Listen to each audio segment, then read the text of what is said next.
क्या देखिए, अभिनंदन है, स्वागत है। जो जांच करवाना करवाए। हम इस बात को लेकर बड़ा स्पष्ट कह रहे हैं कि कांग्रेस पार्टी तो हिमाचल को नीलाम करने लगी है और ये स्थिति बन गई है कि हिमाचल प्रदेश के जो बहुत ही इम्पोर्टेंट और जो प्रेस्टिजियस और बहुमूल्य संपत्तियां हैं वो कुरकोरी है। दिल्ली हिमाचल भवन को जो है वो कोर्ट के आदेश के साथ जो है जिस तरह से अटैच किया गया है, और मैं समझता हूँ कि ये बहुत दुर्भाग्यपूर्ण है। ये स्थिति भारतीय जनता पार्टी की सरकार के दौरान नहीं आई। दूसरी बात, अगर टूरिज़्म के सिलसिले में अगर वो बात कह रहे हैं, हमें बताए तो सही। और दूसरी बात में जो उनने जो बात कही है, मैं तो उस बात को लेकर के हैरान हूँ। उनको जानकारियाँ मुझे लगता है कि बहुत कम जानकारी है। सबसे इम्पॉर्टेंट चीज़ जो है, जो अभी हिमाचल प्रदेश में जो प्रॉपर्टी टूरिज़्म की जो बेनिफिट में थी, प्रॉफिट में थी, जो प्रॉफिट मेकिंग यूनिट्स थे हमारे, उनको भी इन्होंने जानबूझ करके दर्शाया है कि ये लॉस मेकिंग यूनिट बन गए।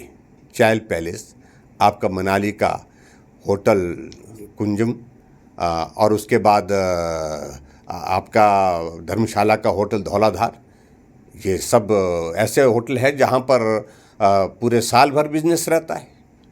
अपने कर्मचारियों की सैलरी तो निकालते हैं, लेकिन इनके इनकम से हम दूसरे यूनिट्स को चलाते थे। दूसरी जो है वो टूरिज़्म की जो लॉस मेकिंग यूनिट्स थे उनको भी मेंटेन कर पाते थे।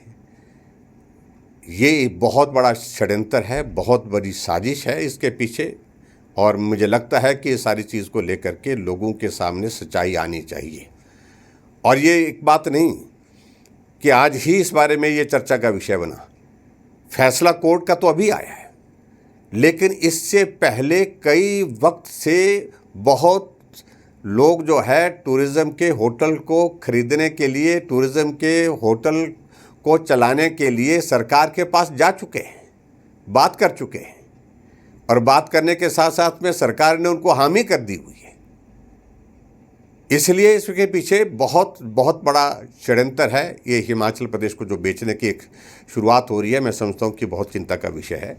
और जहाँ हमारे कार्यकाल की जो जांच करानी चाहिए, मैं खुला हूँ, मैं बड़ा साफ कह रहा हूँ, बिल्कुल खुली बात कहता हूँ।